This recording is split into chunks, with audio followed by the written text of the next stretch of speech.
Muy buenas tardes a todas y todos. Muchas gracias por la invitación de formación profesional, en particular a Juan José Olea, a quien me aprecio de ser su amigo y le agradezco mucho porque desde que lo conozco, mucho antes de que fuera director de este instituto, pues en el INACIPE, ha sido una persona que yo creo que mucho ha ayudado a mi proyección profesional como académico, y de eso siempre estaré muy agradecido. Aquí en el instituto, en diversas etapas, he estado dando cursos, pláticas, capacitaciones, formando parte de mesas, y bueno, pues me da mucho gusto que hayan pensado en mí para estos jueves de cultura, que me parece una gran idea, y además me sorprende la concurrencia. Me refiero en número, esperaba un foro también un poco más pequeño, pero pues si nos apuro mucho me empiezan a acercar, así uno ya se da cuenta que hay que parar. Pero platicaremos este tema que es muy interesante y que tiene demasiadas aristas. Yo no tendría la intención de tocar todas las aristas, sino de hablar un poco sobre las que a mí me interesan. Las que a mí me interesan como académico, como investigador, pero no quiere decir que sean las más importantes. Solo es eso, son las que a mí me han interesado y son las que he desarrollado y sobre las que tengo un poco de expertise. ¿Y cuál es esta? Todo lo que va en torno al acceso a la justicia.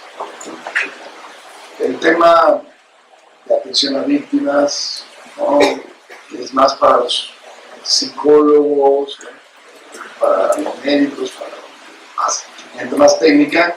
Yo respeto mucho esa área de especialidad.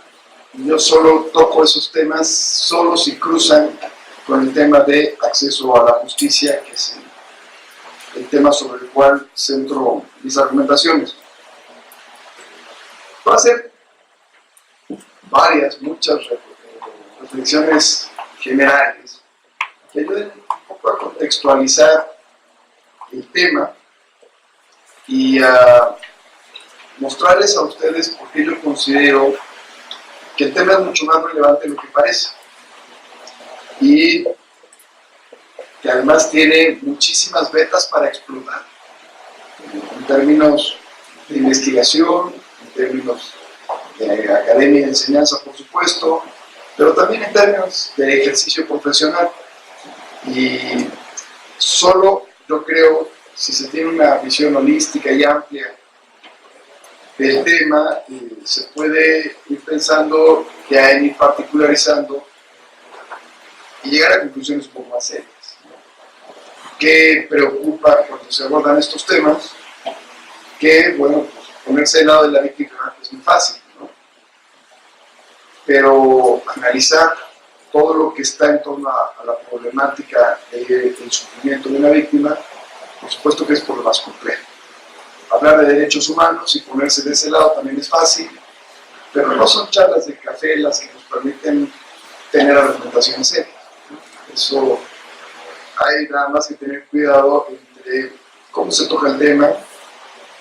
Yo creo que la mejor manera de tocarlo es entendiendo que los temas no son aislados y no se pueden ver solo desde una lupa. Es decir, el tema de la víctima no se puede ver solo desde la victimología. Como las disciplinas no pueden ser únicas y dejar de lado cualquier otra disciplina. Yo creo que la mejor ruta para estudiar ciencias sociales y ahí bajarlo a temas de derecho penal, de criminología, de víctimas, es conociendo lo mejor posible la teoría social, la teoría filosófica, y de ahí bajando para entender por qué suceden las cosas que se dicen, o por qué se dice lo que se dice, y por qué se hace lo que se hace. Entendiendo también de que las definiciones siempre conllevan acciones. Si denominamos a una víctima de determinada manera, quizá eso puede determinar la política pública para atenderla. pero si la definición es incorrecta o la interpretación del fenómeno no es correcta, lo que hagamos tampoco va a servir o va a incidir positivamente en las víctimas. De ahí la importancia de entrarle al tema desde muchas perspectivas. La multidisciplinaridad seguramente siempre es la mejor opción para analizar los temas que están en torno al delito. Entonces, pensemos primero en el derecho penal. El derecho penal, como lo conocemos o como lo conocíamos, está transformándose, todavía le falta mucho, pero se está transformando felizmente. El que nace con la modernidad, el que nace cuando nacen las constituciones de la modernidad, o sea, hace como 200 años, es un derecho penal muy fácil de identificar por sus variables. Y esas variables tenían una cosa muy clara. El problema del derecho penal sería abordado desde la rama del derecho público. El derecho penal, si lo queremos definir, es una rama del derecho público, que habla de los delitos, las penas y las medidas legales. ¿Por qué les digo esto? Porque el derecho público atiende los problemas entre el Estado y los particulares. Entonces, el derecho penal nace para atender el problema entre el Estado, que incrimina a través de sus instancias de justicia penal, y el que así se denominó delincuente. Pero en esa fórmula no está la víctima. Y tampoco supuso un problema entre particulares. O sea, entre la víctima y su agresor. Era un problema de violación de la ley penal, que estaba estructurada para lograr la convivencia social bajo, en aquella época, influencias de la filosofía del contrato social, muy de la mano, sí, de los planteamientos de Beccaria también, pero de otros penalistas de la época que no eran tan humanistas como Beccaria, que fueron los que más influencia tuvieron.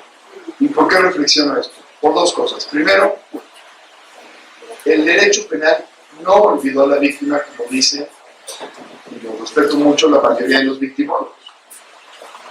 El derecho penal excluyó a la víctima y lo hizo conscientemente, lo hizo a propósito.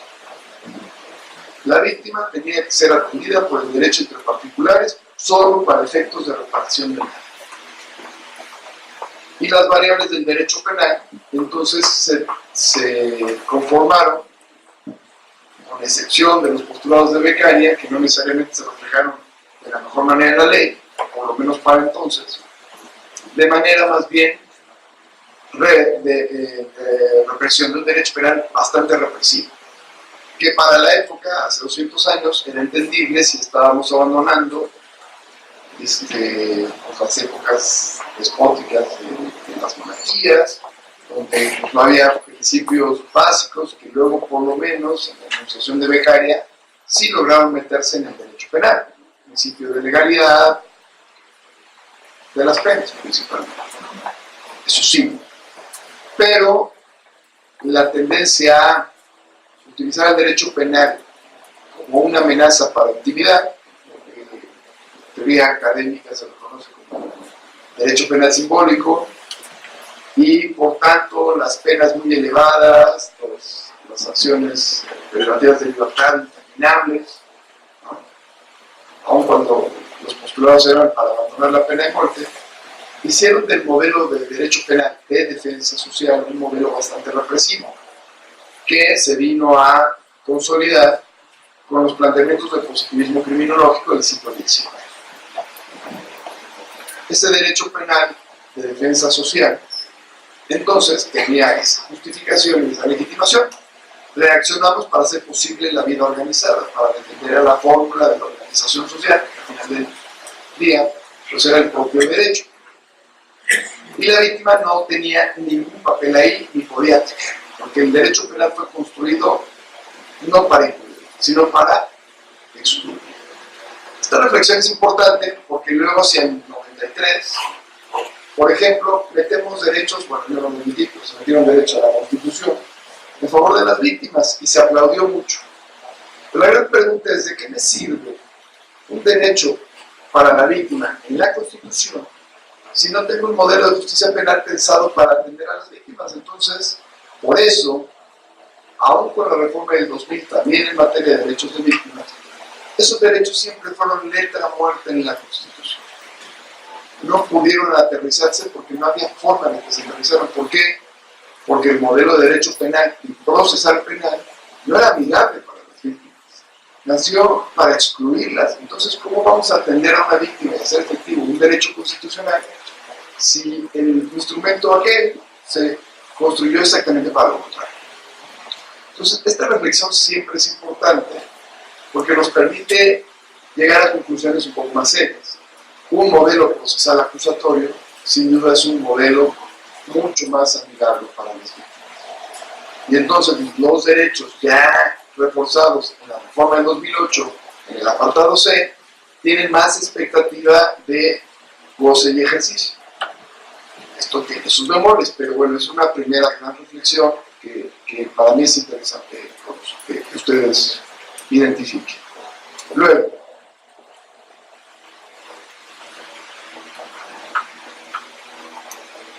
el advenimiento de la victimología como teoría del conocimiento, como disciplina, sería hacia el del siglo XX, ¿no?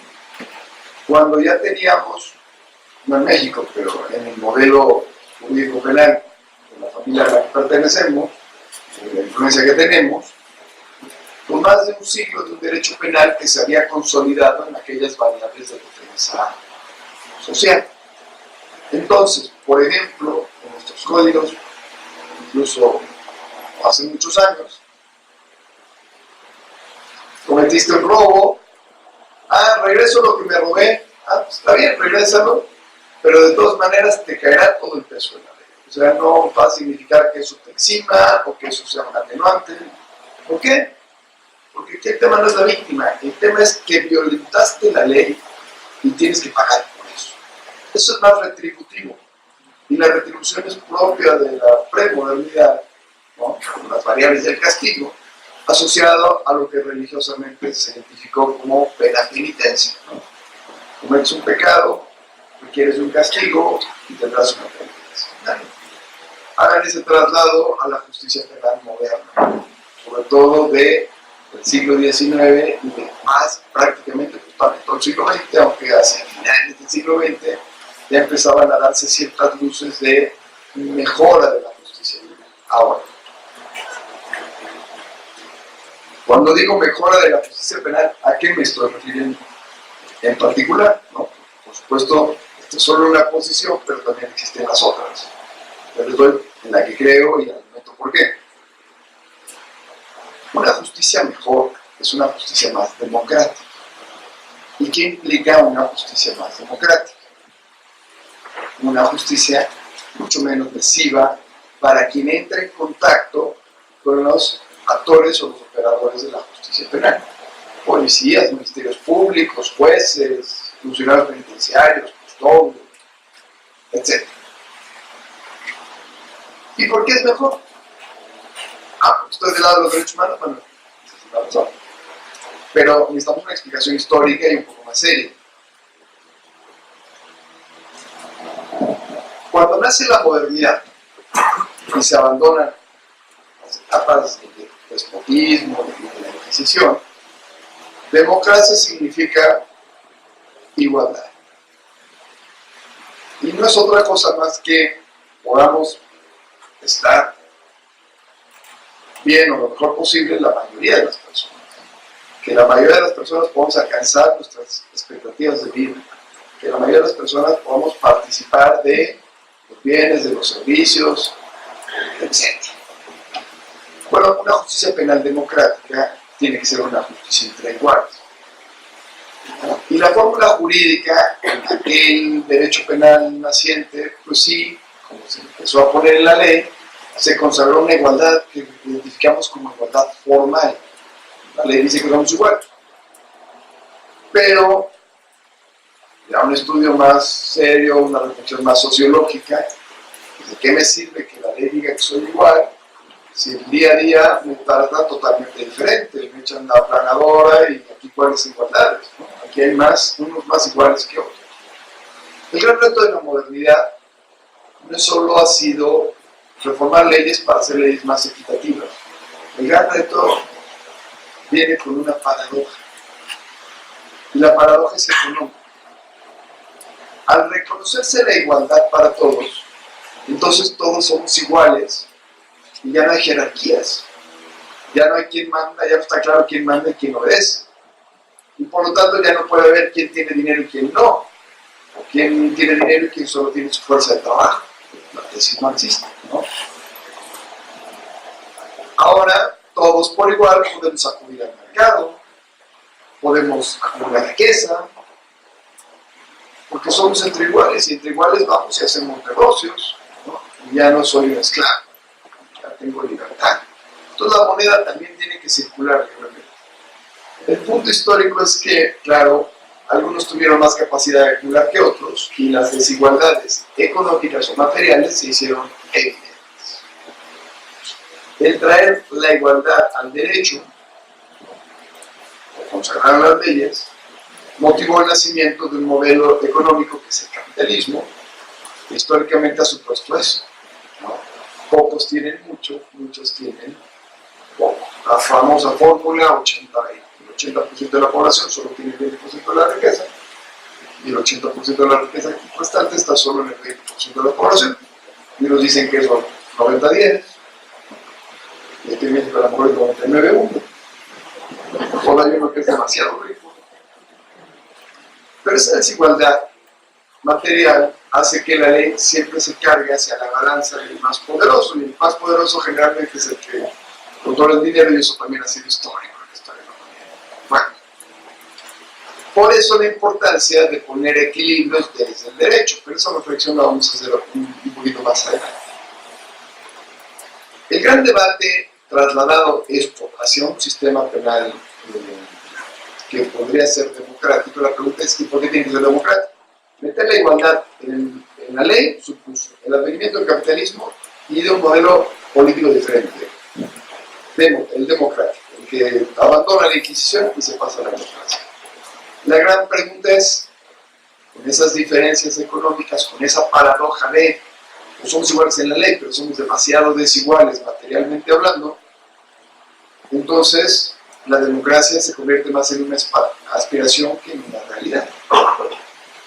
En los grandes problemas del siglo XIX, del siglo XX, con los que lidiamos hasta la fecha, pues cómo logramos que haya igualdad material, ¿no? En acceso a oportunidades, ¿no? En equilibrios, etcétera, etcétera.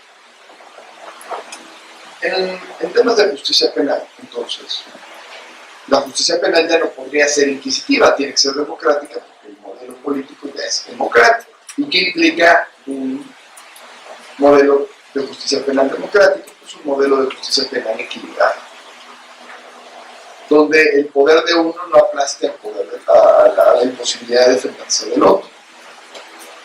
Y el derecho tiene que mantener esos equilibrios. Sin embargo, no sucede así. El modelo penal y procesal penal propio de la defensa social cargaron todos los dados del lado del Estado. Y entonces, pues, tienen ejemplos, miles de ejemplos, pero uno de ellos, el principio de culpabilidad.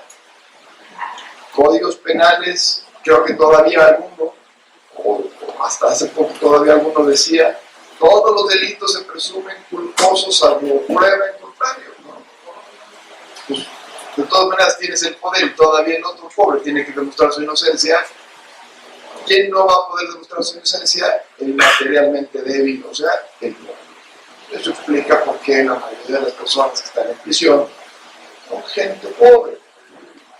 No es casualidad, no hay capacidad de defensa.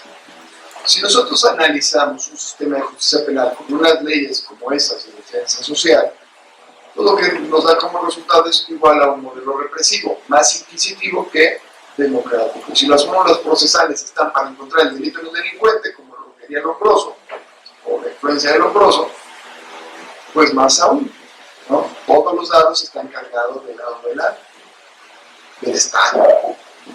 Y entonces, ¿qué es lo que no hay? Proporcionalidad.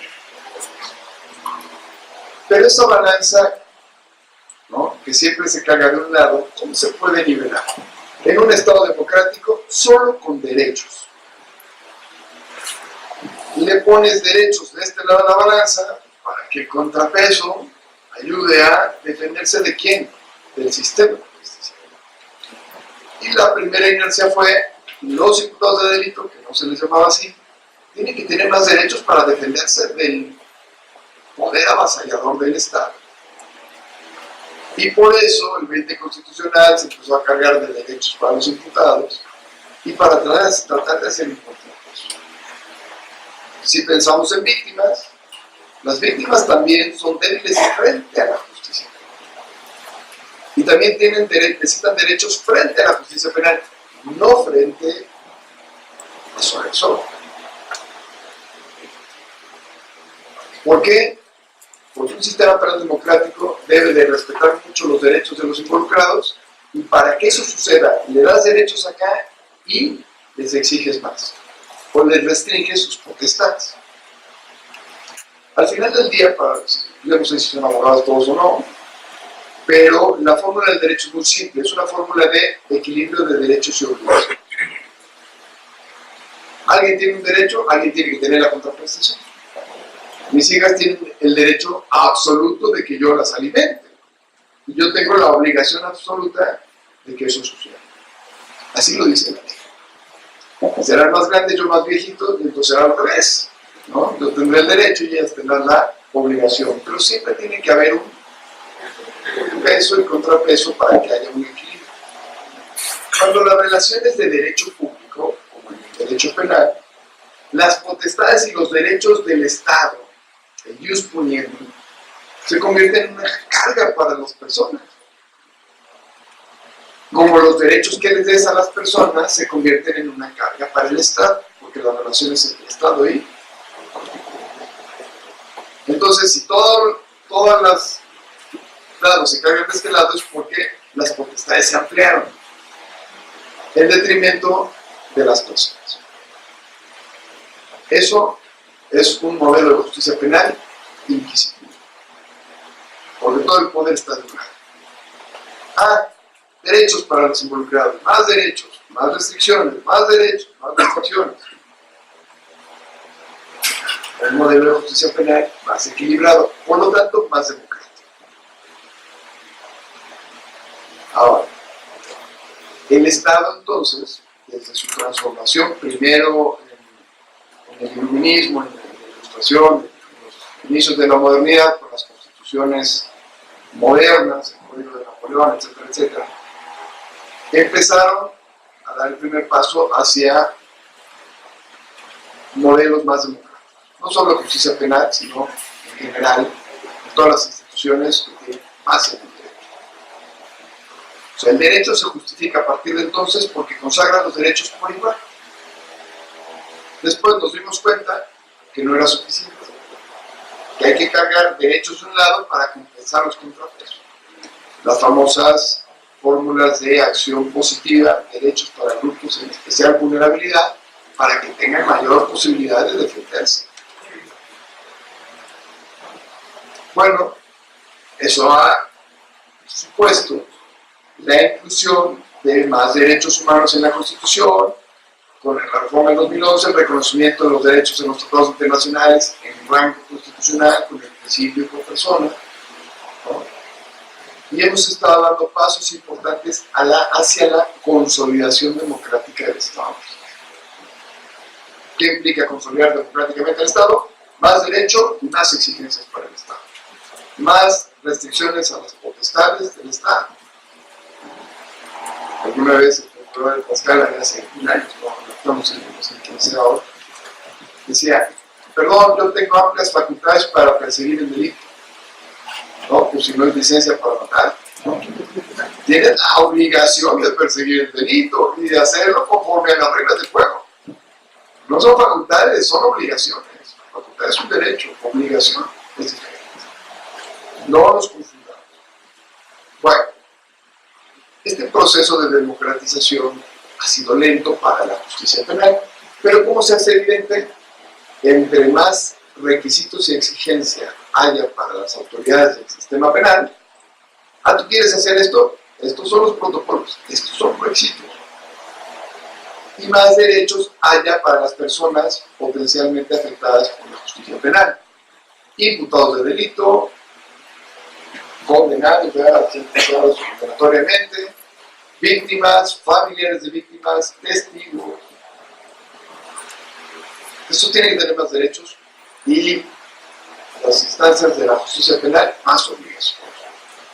Recuerdo, trabajaba 20 años en temas de derechos humanos y dando pláticas a elementos de la policía, allá en Tlaxcala, de donde soy originario, cuando vivía allá y trabajaba también allá. Me decían, no, es que, oiga, ahora ya no podemos hacer nada. No. Antes, con licencia para matar, pues no decían eso, pero yo lo traducí así. Podemos hacer lo que se nos plazca, ahora ya no los podemos tocar. Aparecieron los derechos humanos y bueno, ¿para qué les digo? Y así lo afirmaban. Y les digo, bueno, y se va a conectar. ¿Cómo veo? Para ustedes se va a conectar. Las exigencias van a seguir, porque los derechos para las personas se van a ir ampliando. Eso ya felizmente quedó consignado en la Constitución como el principio de progresividad, que implica que vamos de la Inquisición a la democracia. Entonces la justicia penal lleva ese camino. Históricamente lo lleva. Ah, nos puede no gustar, bueno, pues que no nos gusta, pero vamos para allá. Damos unos pasos para adelante y otros pasos para atrás, también. Pero vamos para allá. Alguna vez en charla de café, y solo para ejemplificar, no para meterme a fondo en ese tema, en una charla de café, de familia, de la familia de mi esposo, empezaron a hablar de los matrimonios de sexo. La polémica se armó en la sobremesa, pues imagínense, porque todo el mundo analiza ese tema con variables éticas. Yo seguía comiendo, muy calladito, tenía ni la menor intención, ya bastante debate en el trabajo y en las ponencias, todavía en la... Yo quería hablar de béisbol, de fútbol, hasta que de repente alguien se acuerda que yo estoy ahí. A ver, tú, José, tú le sabes a eso, ¿no? ¿Tú qué opinas? Ah, les preocupa mucho, se va a aprobar. Y en algunos años, lo veamos o no, será irrelevante. Se podrán casar personas del mismo sexo sin problema. ¿Por qué? No, estás loco. Pues no digo que no. Se llama expansión de los derechos, se llama evolución democrática. Nos puede no gustar, para allá vamos. Ah, no me creen, pues revisen cómo estábamos antes. Alguna vez Rafael de Giorgi dijo en una conferencia, ya no sé dónde lo escuché, llegó, empezaba el boom de las noticias estas de inseguridad, que después se normalizaron porque nos acostumbramos, no porque se bajaron, ¿no? Y decía, dejé de venir a México 6, 7 años y ahora vengo y veo que se sienten muy inseguros, que hay una sensación de inseguridad terrible para ustedes y que están muy preocupados. Les voy a decir algo para que se tranquilicen. Si ustedes pudieran, o si nosotros pudiéramos, sentir la inseguridad que existía en la Edad Media, ahorita nos moriríamos de la felicidad. La evolución democrática.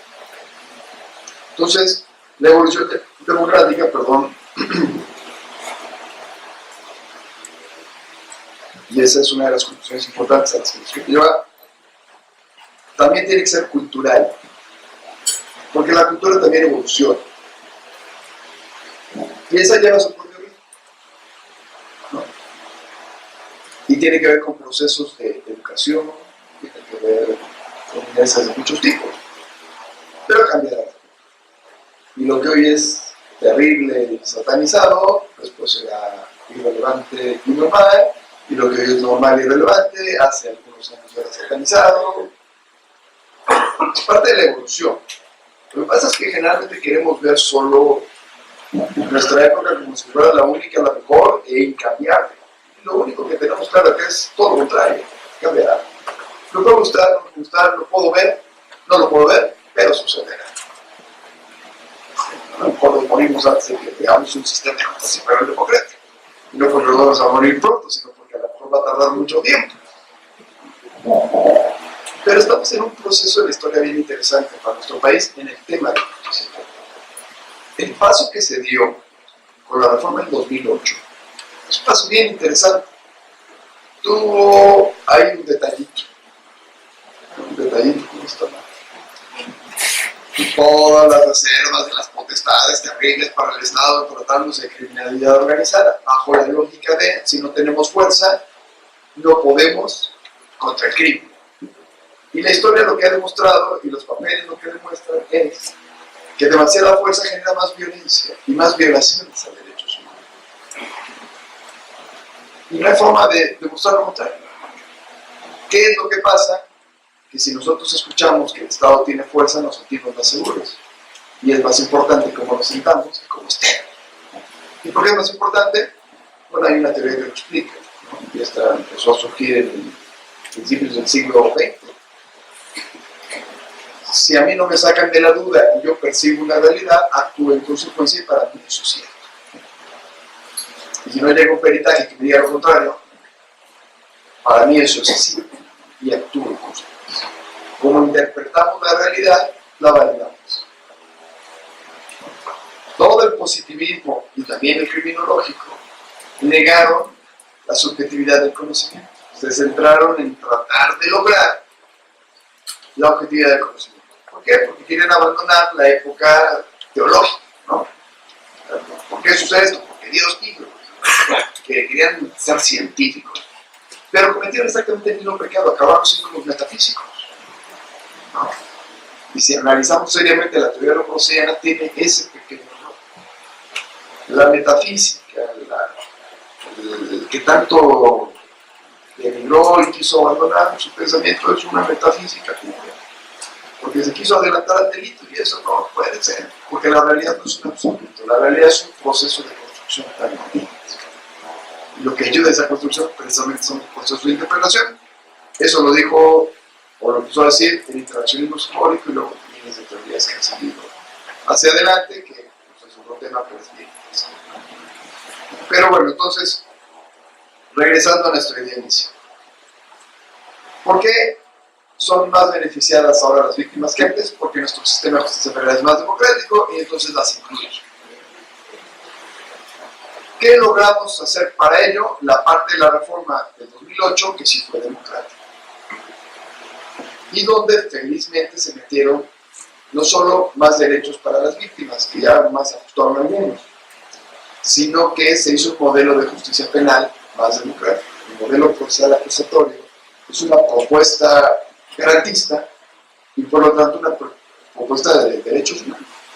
La lógica de Ferrajoli era muy simple, o es muy simple. Hay que garantizar el castigo para el culpable, la sanción la absolución para el inocente y la reparación para la víctima. Y además se lo copiaron y lo pegaron a la Constitución y quedó como principio constitucional. Llámense la Constitución,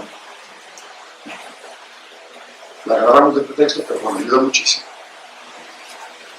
Dice Ferrajoli, somos ingenuos si creemos que vamos a recuperar la verdad histórica en un juicio y que un juez va a sentenciar exactamente igual que como sucedió en los hechos. Somos ingenuos si creemos que eso se puede hacer. Así lo escribe. Pero luego dice, eso no quiere decir que dejemos de tratar de hacerlo, ¿no? Hay que intentar, y hay que seguir intentando, aunque sea utópico. Y la única posibilidad que tenemos de sentir que nos acercamos lo más posible a la verdad histórica es solo si se respetan los derechos humanos de los individuos. Y por eso el esquema del garantismo es una serie de derechos con base en una serie de principios que están concatenados entre sí para decir cuándo una sentencia condenatoria se puede afirmar es justa. Te dimos todas las posibilidades de defenderte, te respetamos todos tus derechos y te probamos que eres culpable. Porque si no es así, entonces tenemos otro tipo de víctimas, que son las víctimas de los derechos humanos. Ay, no me gusta escuchar eso, que un delincuente también sea víctima. Pues sí, violaciones de derechos humanos. Eso no le quita su calidad de imputado de delito o de responsable de un delito y de que deba ser sancionado. Pero también de que es víctima de violaciones de derechos humanos, como tal, debe ser reparada y debe ser sancionado su agresor. Ese equilibrio no nos gusta y con eso se ha jugado mucho en el discurso y en la construcción de los mitos de la justicia penal. Por eso los derechos humanos a veces no aterrizan en materia de justicia penal, porque creemos que es para que los delincuentes se evadan la justicia. Y lo más lamentable es que, claro, si no tenemos un sistema de justicia penal lo suficientemente depurado y con expertise total, puede ser que una persona responsable se evada gracias a sus derechos. Culpa de los derechos humanos, no. Culpa del operador o de los operadores de la justicia penal que no supieron construir la responsabilidad penal. Entonces es bien fácil echarle la culpa a los derechos humanos, ¿no? Y en ese proceso nos va a llevar mucho tiempo. O sea, la reforma ya llegó, ya pasaron los años transitorios, pero nos faltan como 20 años para aterrizarla. Y un juez, no sé si así, un juez argentino decía, recién había llegado la reforma en el 2008 y decía, se les hace larga sus 8 años de transitorio para que la reforma aterrice. Nosotros ya llevamos 20 y todavía no podemos, ¿no? Porque también tiene que cambiar ¿qué? La cultura de los operadores de la justicia penal. ¿No? Me decía algún alumno, doctor, es que ahora con el nuevo sistema de justicia penal, los delincuentes se nos van vivos, ¿no? Y apretaban los dientes y se preocupaban, ¿por qué los querías matar? Bueno, en todo este proceso entonces las víctimas empiezan a tener un modelo procesal mucho más amigable para ellas. Incluso el Código Nacional de Procedimientos Penales dijo, son parte. Aquí la gran pregunta es, ¿qué significa que una víctima sea parte? Pues que tenga los suficientes derechos como para equilibrar la balanza a su favor, o por lo menos para defenderse de los otros, del agresor que está haciendo lo propio y de la justicia penal que se supone la tendría que estar apoyando, pero que en el papel no necesariamente. En los procesos de sobrevictimización también son violaciones de los derechos humanos para las víctimas de los delitos. La mayoría de las víctimas acaban siendo víctimas de los delitos y víctimas de violaciones a sus derechos humanos. Y bueno, tengo 20 años trabajando en áreas de derechos humanos, se me ocurren como 300 ejemplos muy lamentables de que esto es así, pero no tengo tiempo para ir diciendo. Pero eso es así. Entonces, ¿qué se necesita? Materializar los derechos. Especializar a todos los operadores de la justicia penal, no solo a los asesores víctimas. Todo quien entre en contacto con una víctima tiene que entender que hoy día y cada vez más en el centro de la justicia penal está un principal protagonista que se llama la víctima, que en el derecho de los derechos humanos está mucho más claro, ¿no? Todo el derecho de los derechos humanos desde la Declaración Universal del 48 dejó muy claro que el centro eran las víctimas y su dignidad. El derecho penal tiene que ir para allá. Eso apenas lo estoy escribiendo porque todavía estoy desarrollando. Pero tenemos que seguir la misma inercia. Si eres hoy día víctima de una violación de derechos humanos, está muy claro los estándares internacionales, cómo va a ser tu reparación, más o menos de cuánto y con qué variante. La reparación integral del daño por violaciones de derechos humanos. Quieren saber, revisen el caso de Rosendo Padilla y se van a dar cuenta. $1,500,000 de pesos, más o menos. Y si eres víctima de un delito, entonces a lo mejor ni a 100,000 pesos llega. Y tampoco habrá disculpa pública, y no te harán un monumento. Pues que son diferentes las víctimas. ¿O por qué las víctimas de derechos humanos, violaciones de derechos humanos sí, y las del delito no? Que igual se le violó un derecho humano, más que en el discurso del derecho penal le llamamos bienes jurídicos tutelados. Y la diferencia no más bien es procesal. Es muy lamentable que una autoridad que debería estar cuidando esté cometiendo delitos, sí, pero eso no es culpa de las víctimas. Más bien debe haber sanciones eficaces para los servidores públicos en tal caso. Pensamos en un ejemplo rapidísimo. Yo tengo un predio y mi vecino dice, no me gusta ese predio, y lo guardé. ¿Y cada vez que yo me quiero entrar, me echa bala y me quedé sin terreno. Voy y presento una denuncia por el delito de que afectó mi derecho humano a la propiedad. Pero pensamos que ese no es el caso. El presidente municipal dice, ahí en tu terreno pasa una calle que hace falta en este pueblo y por decreto de las 8 de la mañana lo declaro expropiado y pasen las excavadoras y armen la calle a vivienda. ¿Qué derecho humano me afectaron? Derecho de propiedad. Pero uno es violación a derechos humanos y delito y otro solo es delito. Y me va a ir mejor si me voy por el tema de violaciones a derechos humanos que si me voy por el tema de delito. Pero al final, la víctima dice, pues llámale como quieras, bien jurídico, derecho humano, a mí me pasaste a ver y ahora mis afectaciones son estas. No alcanzo a discernir jurídicamente o técnicamente de qué se trata o cómo puedo ir, tengo que comprar un abogado. Si no me victimiza el abogado también y tengo suerte, pues entenderé la maldición.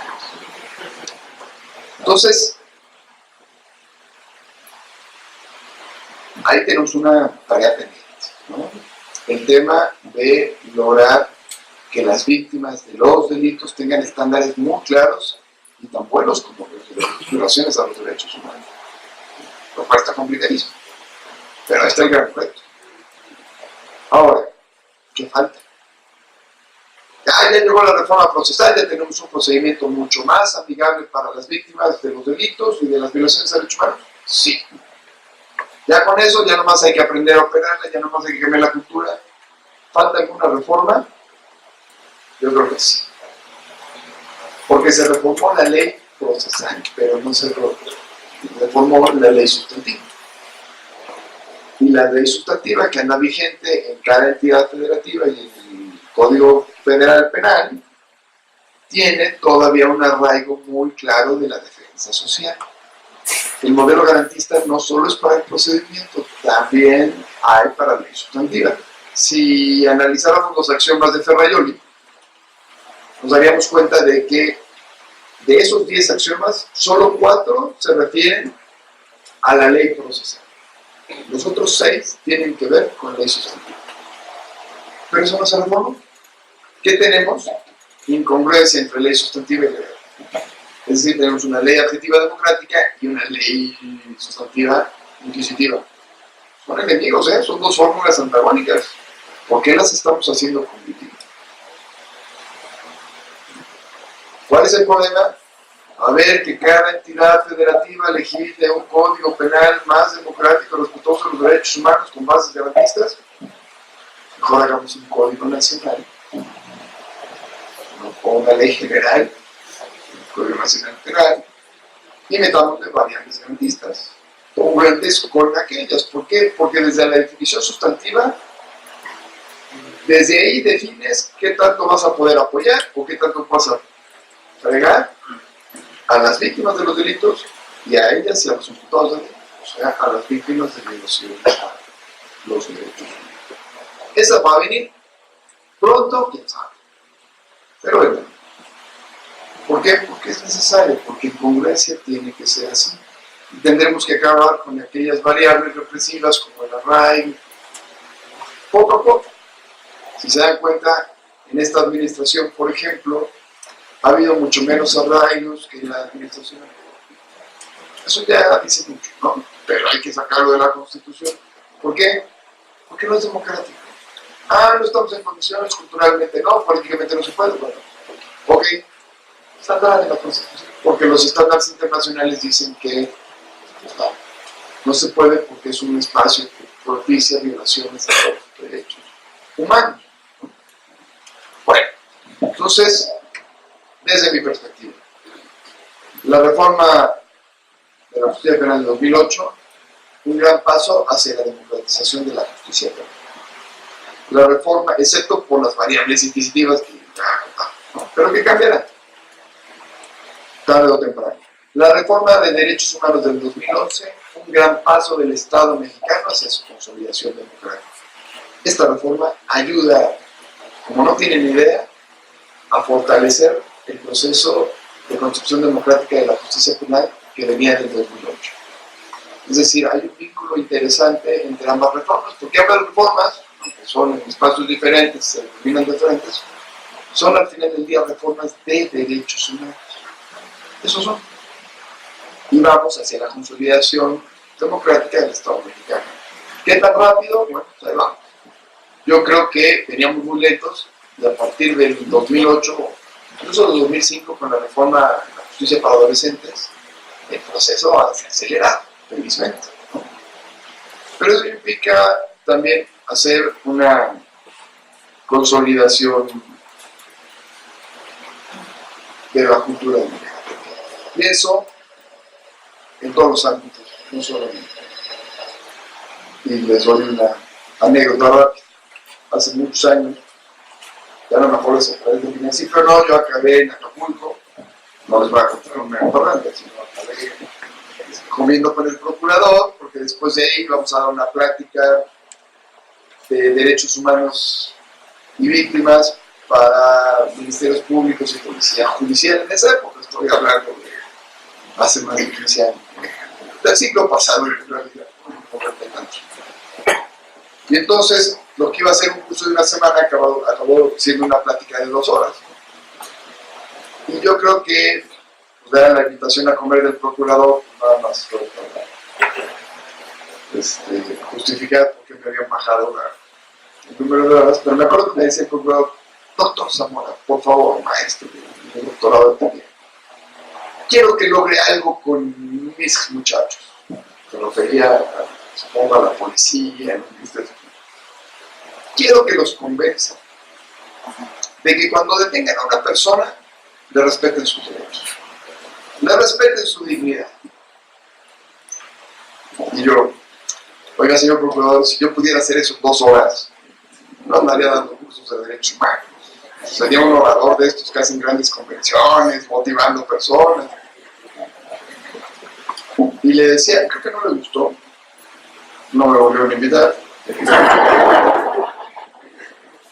Yo le decía, el policía que respeta la dignidad de la persona que detiene es el mismo policía que llega a su casa y respeta a su esposa y a sus hijos. Y que cuando era niño lo respetaba a su mamá y a sus hermanos. Y que ahora respeta a sus padres. Si no son varitas mágicas para cambiar una cultura. La cultura represiva empieza en la casa, ¿no? Y esto también lo documentó y lo redefinió el interaccionismo simbólico. Si una hija de familia ve que el papá le pega a la mamá, acaba por validarlo, se normaliza la violencia. No porque esté bien, sino porque se le da la categoría de algo normal. Y entonces cuando le peguen de grande, pues para ella va a ser normal. Oye, mamá, ¿por qué te pega a mi papá? Porque es mi esposo. ¿Y por qué me pega a mí? Pues porque es mi papá. Ah, ¿tú también? Ah, bien. Pues así les digo. Y eso va de generación. Por eso la teoría esta de sociólogo Parsons, la clásica del siglo pasado, que se refería al espacio social de actuación, ¿no? A mí me gusta mucho. ¿Cómo empezamos a abonarle a una cultura democrática? Abonémosle en todos los sentidos, no solo en el tema. Y acudamos a nuestro espacio social de actuación. Aquí dando una charla, ¿no? Pero con mi familia, pero con mis amigos, en la escuela de las hijas. Una vez en la escuela de las hijas, mi hija hace una presentación con sus compañeritos de sus avances en inglés, kinder, primero de kinder, y nos presumía que ya en inglés convivía, ¿no? Pero el escenario era mi hija con un delantal, parada, una mesita, 2 compañeritos hombres sentados, y mi hija los atendía, ¿no? Era la hora de la comida, ¿no? Y entonces, papás, ¿qué opinan? Y todo, ay, mi hijo ya habla inglés, yo nunca aprendí inglés, qué bueno. Yo, oiga, maestra, ¿y por qué mi hija tenía un delantal y nunca se sentó a la mesa? Entonces me contesta la maestra, es que ella es la mamá. Ella representaba a la mamá. Claro, pues lo que estaba haciendo la maestra de mi hija era enseñarle la cultura de la diferencia. Estaba construyendo la realidad de la diferencia de género y la discriminación. Así empezamos. Estaban enseñando inglés, no estaban enseñando derechos humanos. Cuando la Constitución dice perspectiva de derechos humanos es esto. Cuando cambie nuestra cultura, entonces no tendremos un juez que diga, es que doctor, ahora se nos va vivos. No lo va a decir, porque no tendrá una cultura inquisitiva. Entonces, los mecanismos inquisitivos, los institutos de capacitación, tienen que ser permanentes. No es una capacitación de 2 horas y ya, no. Hay que estudiar mucho tiempo y hay que ir progresivamente asumiendo roles más democráticos.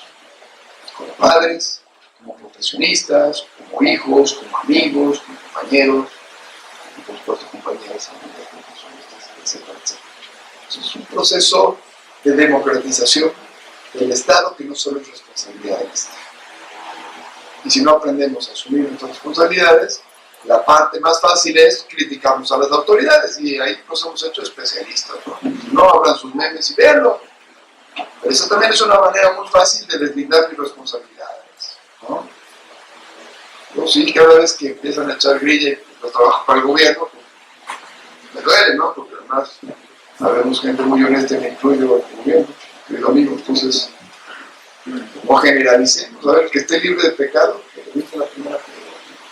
A ver aquellas empresas que se corrompen con el gobierno, o a ver aquellos que evaden impuestos y no pagan sus impuestos, y empezamos a hacer la lista. Entonces, asumamos nuestras responsabilidades, y esto a la larga, entonces sí, irá trayendo y aterrizando un esquema de justicia penal mucho más democrático. Las reformas son indispensables. Yo creo que nomás falta una, bueno, sacar las variables inquisitivas que quedaron en la reforma del 2008, hacer la reforma sustantiva, porque nos hemos preocupado mucho por reformar la adjetiva, pero no nos estamos acordando de la reforma sustantiva. Ahí hay variables para las víctimas del delito de violaciones de derechos humanos que son indispensables. Para empezar, pongamos límites a las penas y explotemos algo, y ya me callo porque yo dije que iba a hablar mucho. Hay 2 variables muy interesantes que vinieron con la reforma del 2008 y que no han sido explotadas por el Código Nacional de Procedimientos Penales, pero como ya está en la Constitución, ya es un gran comienzo. Las alternativas, las verdaderas alternativas en la justicia penal. La víctima que puede negociar su conflicto y otorgar el perdón. Está la posibilidad. Y si les preguntamos a las víctimas, bueno, no les preguntamos, ya lo dice el INEGI. El INEGI ya les preguntó en la encuesta de victimización. Las víctimas quieren reparación, más que justicia y castigo. La mayoría quiere reparación y quiere reparación pronta. Y eso puede venir en las negociaciones. No, es que entonces no se va a crecer acreedor a la gran protección de la justicia penal. Y si es la gran protección, porque el INEGI documenta otra cosa. Una víctima es ayudada 1 de cada 1000. Nomás saquen las cifras del INEGI, que son las oficiales. Entonces, las víctimas no solo quieren, necesitan reparación. ¿Por qué? Porque las víctimas, o la mayoría de las víctimas, están en situación de vulnerabilidad, no por ser víctimas, sino que por eso también devinieron víctimas. Una persona fuerte difícilmente la victimizas. La encuesta documenta, por ejemplo, que la mayor parte de las personas que denuncian son varones entre los 18 y los 29 años. ¿Qué dato les dice eso? Y aquí ponen los números ahí para que nos interpretemos. Se les ocurre un grupo menos vulnerable que varones entre los 18 y los 29 años. Son los grupos que suelen ser menos vulnerables. Por eso tienen capacidad de denunciar. Y toda la cifra negra, que es de más del 90%, es gente que ni siquiera tiene acceso a la justicia por su vulnerabilidad, por su pobreza, por su marginación, por su discapacidad, por su edad, por su género, por su preferencia. Ahí es donde necesitamos leyes que compensen. Por eso necesitamos derechos para ellos que compensen sus posibilidades de acceso a oportunidades, a justicia y equilibrio de las acciones. Necesitamos una sociedad equilibrada para tener una justicia equilibrada. Y los grandes ganones ahí van a ser las víctimas, las de los delitos a los mis hermanos y yo ya me callo. Muchas gracias.